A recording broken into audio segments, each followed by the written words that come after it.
A few weeks ago, this massive box showed up at my door, and Focus Entertainment was kind enough to send me their fancy collector's edition version of their new game, Space Marine 2. Inside the box, there are three pretty awesome things: a metal case that can hold your fancy new game, a art and making of hardcover book, which is really amazing to have on hand for inspiration for your paint jobs, for color schemes for your armies, and even some awesome environmental scenes for those dioramas you want to build. Oh, and then there's this. A massive magnetized Lieutenant Titus statue, and from what they tell me, only a handful of these high-end unpainted versions were ever made. So while I've never painted a large statue, a big Gundam kit, or really anything of this scale before, that's never stopped me from blindly stumbling my way through trying something new. Now, a responsible person would take an entirely unexplored project like this by doing some research, maybe learning what techniques Gundam or high-end statue painters use and what different products work best for this scale. But I am not responsible,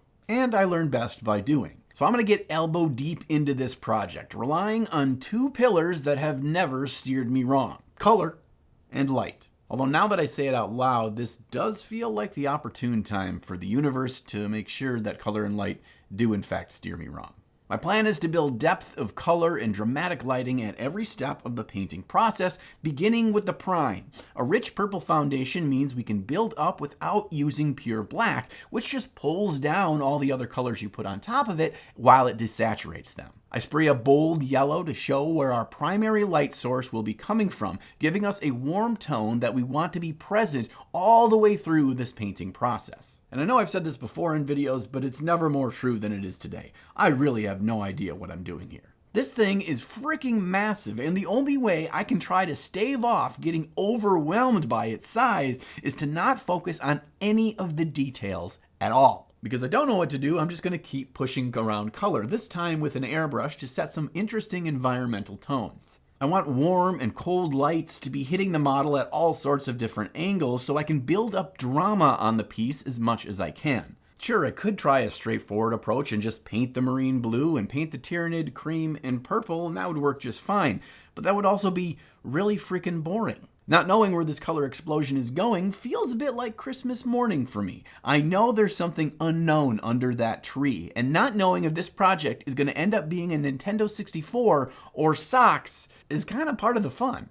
Now it's time to dig out the biggest round brush that I own and start slapping around more paint. I know that I want to use a really limited palette for this project, and for the majority of this model, I only use 5 colors. I did put some black paint down on my wet palette, but quickly decided I wasn't going to use it at all unless I absolutely had to, and found out that for the majority of this project, I didn't need to. Cadmium yellow, ultramarine blue, and violet deep by Golden Soflat, as well as dark magenta by Pro Acryl, are all incredibly potent colors that are extremely versatile and mix without desaturating, so we can hold true to our plan of pushing drama through color. And the white is there only for us to push up vibrancy and lightness in those areas where we want to draw the viewer's attention.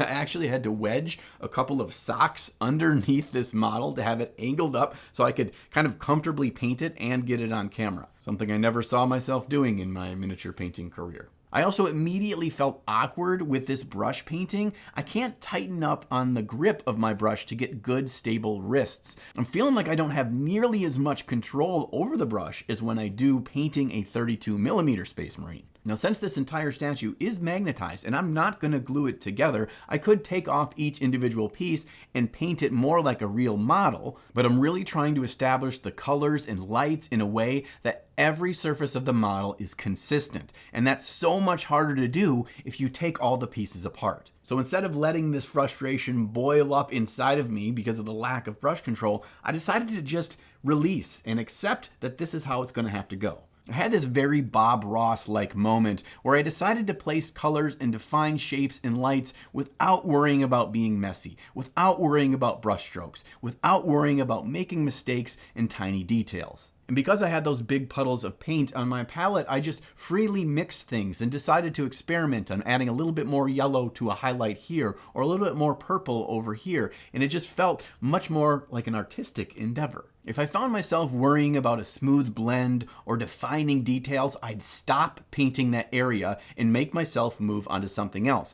because getting bogged down in those things aren't what create drama in a work of art. And through this process, I had a bit of an aha moment in how this relates to my normal miniature painting. Too often, I jump into focusing on details and painting every little edge correctly and every little blend as smoothly as possible from the get-go, and that's just not how it really should be working. What I decided I want to do is spend more time on my standard miniature painting, really defining vibrant, dramatic colors and light before I ever worry about getting into the details. Starting with drama through light and color is universal, whether you're painting a tiny little grot or the Statue of Liberty. And I think the paint jobs that I've not been as happy with in the recent past were because I worried too much about those details before I established strong colors and lighting. So in a way, this Lieutenant Titus taught me something. He's kind of like a grimdark Mr. Rogers, except I don't think he wants anyone to be his neighbor. I started all the brushwork for this blue armor with the light source coming from above and to Titus's right. Now the color mixes will change dramatically across the armor as that main light source isn't visible and we get some other interesting lights to take its place. But because I'm using so few colors of paint, I can mix in just a bit of that blue on areas that are going to be more of a dark purple or even a strong magenta to keep that cohesion across all of the armor regardless of what light I'm painting. Now there's a lot of science involved in light, which makes painting it a little bit tricky, but remember, you can paint all sorts of different wild lights from different angles on your miniature as long as that light intensity and angle is consistent across all of the surfaces that it's touching. This does take some active consideration while you're painting, but I find that as long as I'm only focused on getting that painting of light correctly instead of all sorts of other details, it'll turn out pretty darn good. While we keep working through Bolter Gun Barbie, I want to take a minute and talk about the big models I've been printing at home thanks to today's sponsor, Bamboo Labs.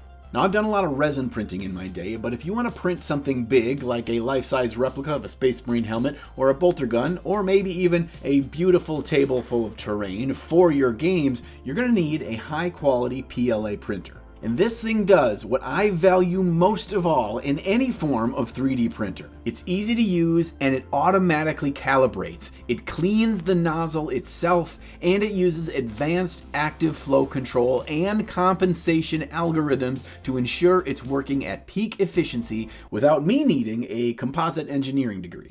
The startup was super easy and it printed like a dream right out of the box. It even has a bunch of fun add-ons like a 4-filament feeder system that allows you to print whatever you want in multiple colors. The reason why I've been looking for a high-quality PLA printer for a while now is I want to print and paint a massive ruined medieval city that I could use for games like Mordheim and my Age of Sigmar campaigns. Printing this stuff could not have been easier. I just tossed the files into the free Bamboo Labs printing software, which is incredibly user-friendly. My printer's been going non-stop since I took it out of the box, printing these Hexengard buildings by Tired World Studios. And honestly, these things turned out so much better than I expected from a PLA printer, and the cleanup and prep is super easy with just one of these big angled sanding sponges you get from a big box home improvement store. And then I just prime them with the 2-in-1 automotive filler plus sandable primer, and we're ready to paint. So if you ever thought about printing some bigger things and you didn't want to deal with nasty chemicals like resin, as well as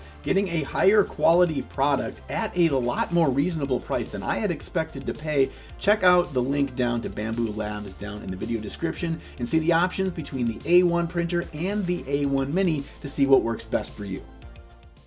Now that we have our Space Marine roughed in, it's time to turn our attention to his squanchy little friend here. Now it seems like they might be going through a bit of a disagreement at the moment, but I'm sure it's just a lover's quarrel and they will kiss and make up soon. What's so much different about this Tyrannid compared to Titus is that we're dealing with all sorts of organic shapes instead of cold, hard armor. And this part is so much fun because we get to really go wild with our brush strokes, painting in a wide variety of line lengths and widths. Again, I'm mostly looking to define the shapes that would be caught in our main light source to start with. And one tricky thing I really need to be careful of here is not to go too bright with this skin, which would be easy to do because it's supposed to be a creamy off-white anyway. But I need to remember that Titus is the focus of this piece, and we want our viewer's eyes drawn to him first. If we make the Tyranid skin too bright, it will overtake that man of the hour for the attention. As we work into the more shadowy areas, I'm just going to accentuate more of those undertones that I established with the airbrush. Here I'm just going to add in more magenta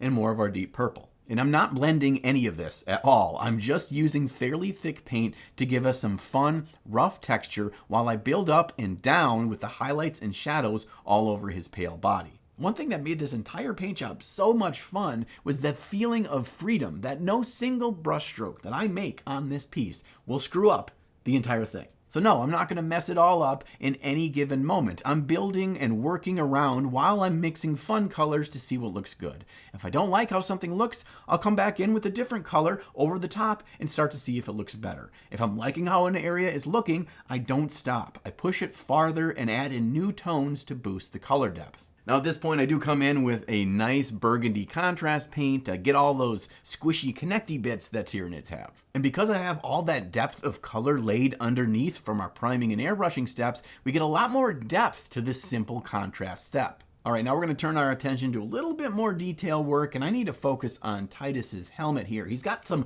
red and white stripes on there that make him feel awfully patriotic.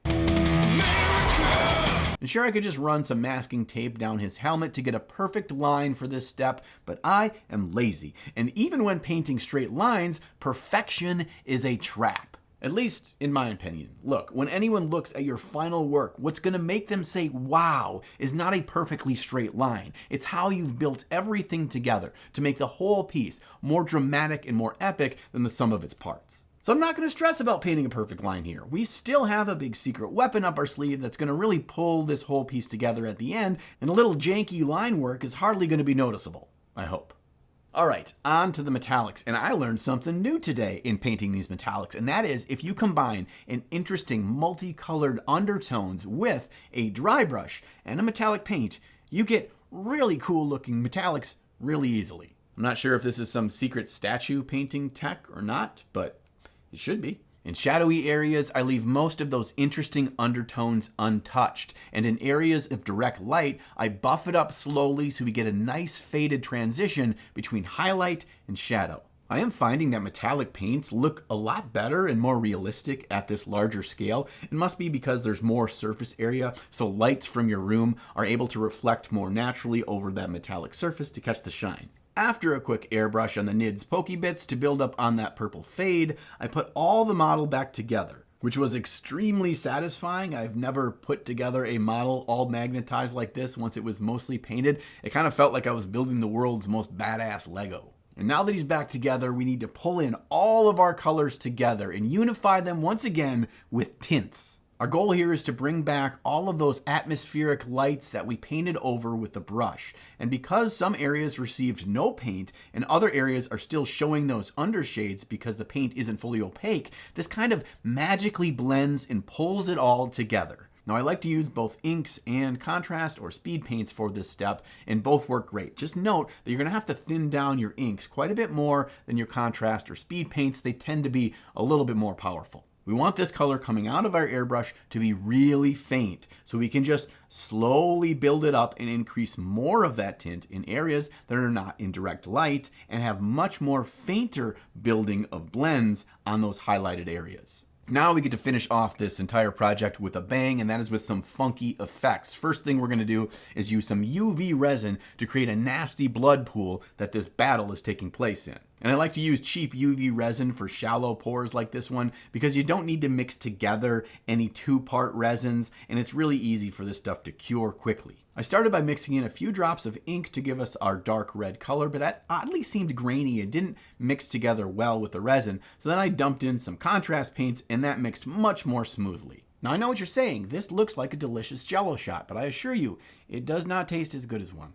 I just spread it all over the base, and then I hit it with a UV flashlight to at least start the curing process before I walked it upstairs and let it sit outside in the sun for an hour or two. I'm also going to do a small effect of a nice glossy eye on Titus's helmet, but first I need those painted a bright screaming red, and you always want to paint white underneath red if you want it really vibrant. Now onto the base rim, which I don't really think we can call a base rim. It's more like a 3D picture frame. Anyway, I'm going to paint it black and then sponge on a dark gray and then a mid-tone gray to build up some stony texture. From there, I hit it with an all-over black wash to blend that texture together and then highlight some individual cracks. I really don't want this picture frame to be gaudy or colorful. That's going to distract from the main focus of the piece. So yes, you could do like a beautiful white marble frame with some gold accents on those rim things, but that means I'm going to be looking at that and not at the cool shit above it. And last but certainly not least, it's time to try out some new special effects that I just got in the mail, and they are by Dirty Down, the creators of these amazing Rust, Verdigris,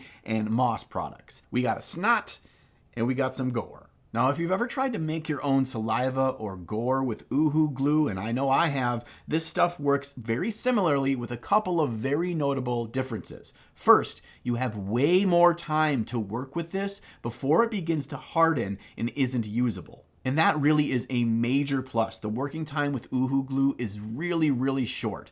But even more impressive than that is that it doesn't dry so incredibly brittle as Uhu glue does, meaning it seems a lot less likely that your meticulously placed gore strands will snap and break once they're dried. And with that, my biggest and most interesting Space Marine painting project ever is complete. It's weird when I usually get to this part of the video where I hold up the model all painted. You can't really see it because it's small and I'm far away from the camera, but this thing it's here. Now, I will say I had a lot more fun painting this than I had expected to. I was worried about getting overwhelmed, and honestly, that really didn't happen. And that's because I just had fun painting color and lights and not overthinking. You know, and that did get me thinking, why shouldn't I approach all mini painting this way? Don't rush into painting the details. Build impact through color and light, and only when you've got a striking work of miniature art do you go in and create those crisp, smooth details. I'm gonna be honest, I have this weird feeling of guilt right now of me just sticking this in my display cabinet, so very few people will ever see it, especially since there's so few of these versions that have ever been made. Maybe some Space Marine fanatic would want to buy it for their collection. I don't know. But for now, I'm gonna just smile every time I get to see it in my display cabinet, and maybe I'll even bring it to Golden Demon to just put it in the open category case so others can take a look. A massive thank you for you hanging out today for this different kind of project. It's because you watch the videos and you subscribe to the channel that I get to keep getting away with doing weird projects like this. If you want to support me in another way to keep putting out free videos on YouTube and be the bestie more than the restie to me, you could check out the link down to my Patreon below, where you get some fun rewards for supporting me on a monthly basis to ensure that I get to keep the lights on and keep the videos coming. And thanks to all your support, I'm going to be back here again next week with another new video. And sometime between now and then, make sure you find time in your day to slay the gray.